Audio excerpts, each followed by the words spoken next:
Buongiorno a tutti e bentornati al Bamba della settimana, l'antipremio che assegna per Radio Libertà al direttore Vittorio Feltri, che dovrebbe già essere in collegamento. Ci sei, direttore? Infatti ci sono e vi saluto tutti quanti. Eccoci qua.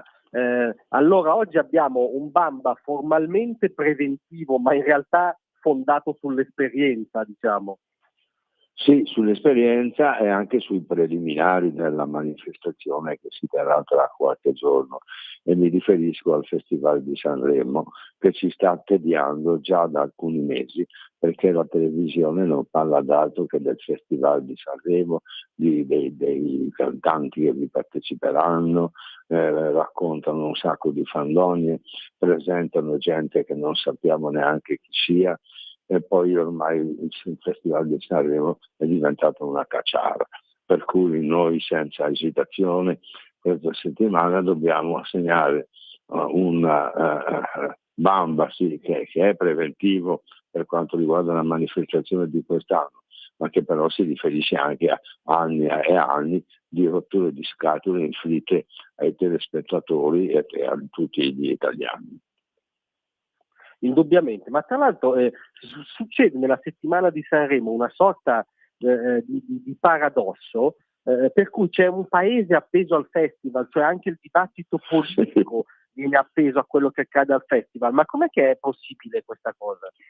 Ma anch'io non riesco a comprendere i motivi di tanta apprensione e di tanta aspettativa per questa manifestazione che si svolge ormai da mezzo secolo e oltre, e che ha sempre, diciamo così, portato avanti in passato qualche buon cantante e qualche buona canzone, ma da anni questo non succede più, perché ormai molti non cantano neanche più, parlano, i cosiddetti rap, no? Vengono lì, parlano, dicono delle stupidaggini che non ne salta un cavallo, e dopodiché tutti lì a ascoltare questi deficienti che fanno veramente pena e vi infastidiscono tutta la programmazione della TV, che viene stravolta per dare spazio a questa manifestazione veramente ridicola e che ci ha seccato enormemente. E poi il problema è anche che non si limita a una serata, che sarebbe passabile, vanno avanti sere e sere, una settimana di queste scempiaggini che ci rompono i timpani e il cervello con le loro canzonacce che non si possono neanche definire canzoni. A supporto di questo che stai dicendo, è uscita una notizia curiosa per cui un professore dell'Accademia della Crusca, Lorenzo Covero, un insigne linguista, ha analizzato in anteprima i testi delle canzoni di Sanremo. Io ti riferisco solo a alcuni giudizi sintetici. Allora, la canzone di Gabbani, mediocre. La canzone dei Modà, siamo ai limiti dell'incomprensibile, fa cadere le braccia. Elodie, testo pessimo, come se parlasse al telefono, prosa di una banalità sconcertante.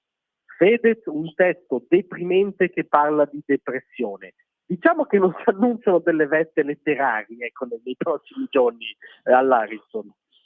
Sì, ma questo direi che era scontato. Certo, io apprezzo le definizioni del professore, ma tuttavia lo sappiamo da tempo che è una sagra dell'analfabetismo quella che si svolge a Sanremo.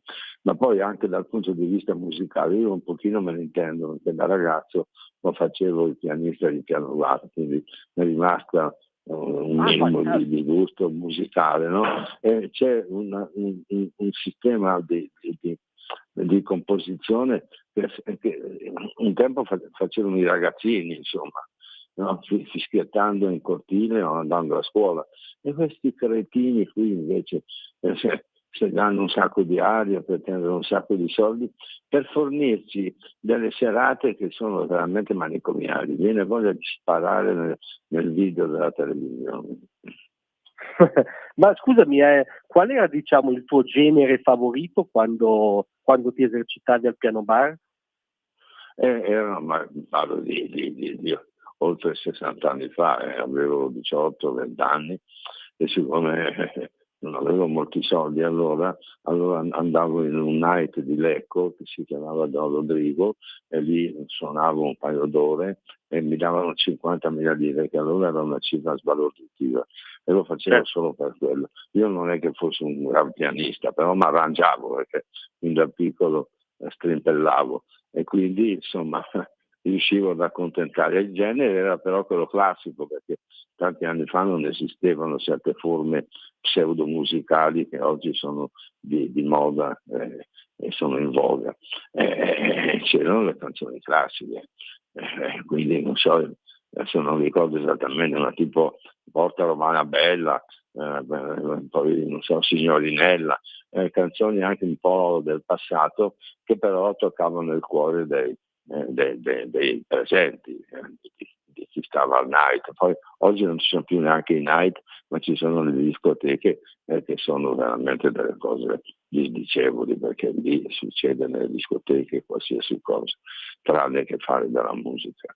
Mentre un tempo al night ti sedevi a tavolo, chiedevi di ascoltare una canzone, la si eseguiva alla meno peggio e si allietava anche un pubblico che comunque era esiguo, perché in un night non è che ci stessero 500 persone.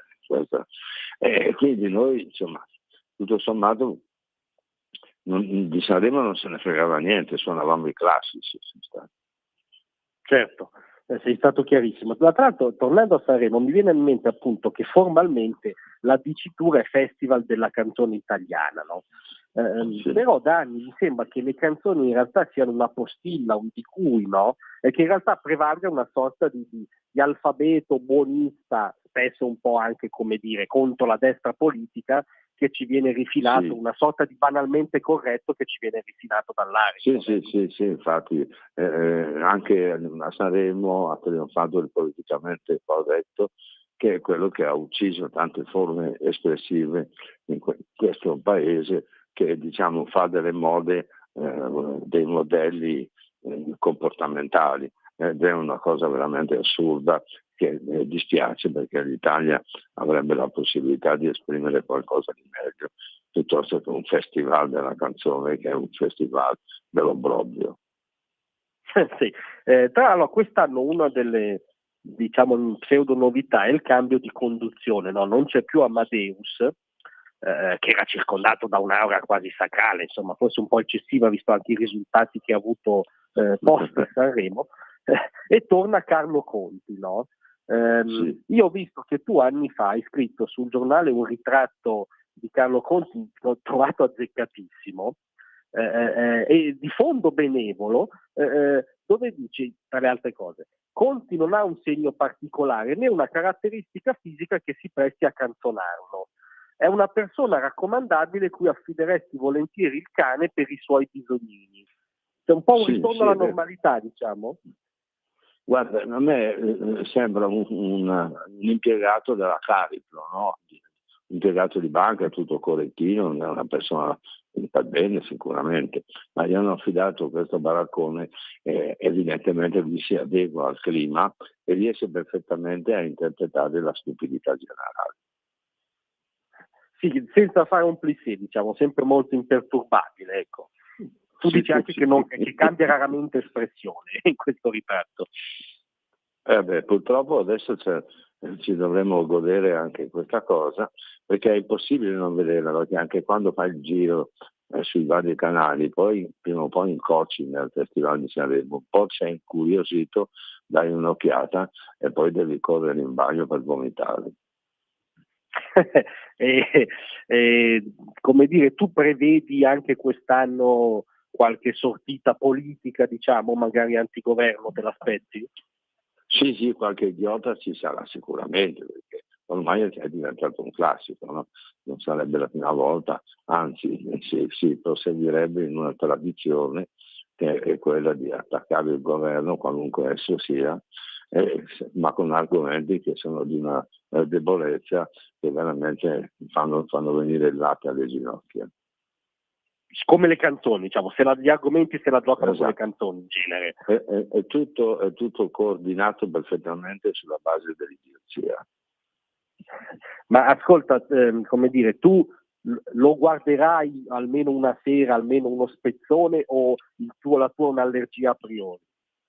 Io sono arrivato al punto che non mi sintonizzo più neanche 5 minuti, perché mi vengono i nervi quando vedo queste manifestazioni di stupidità collettiva. Bene, quindi come dire, un buon film magari, insomma, un'alternativa ce l'hai. Sì, magari mi leggo qualcosa che mi interessa e poi spengo la luce e finalmente dormo, così mi riposo e almeno la mattina dopo non mi fa schifo alzarmi. Allora non mi resta che augurarti una buona settimana non sanremese, quindi. Io auguro a tutti i nostri ascoltatori di evitare la sbronza di Sanremo, che fa veramente male, altro che l'alcol. Sì, potrebbe creare anche più, come dire, fastidio al fegato. Via. È verissimo. Vabbè, aspettiamo questa turpe cosa e poi la commenteremo. E poi passeremo oltre, diciamo, per fortuna. Ecco. Per fortuna sì. È meglio una partita di calcio di Serie C. Di Serie C. Sì. Va bene, andiamo avanti. Io auguro Grazie di essere stato con noi anche oggi. Arrivederci. A presto, grazie. A presto. Avete ascoltato il Bamba della settimana di Vittorio Feltri.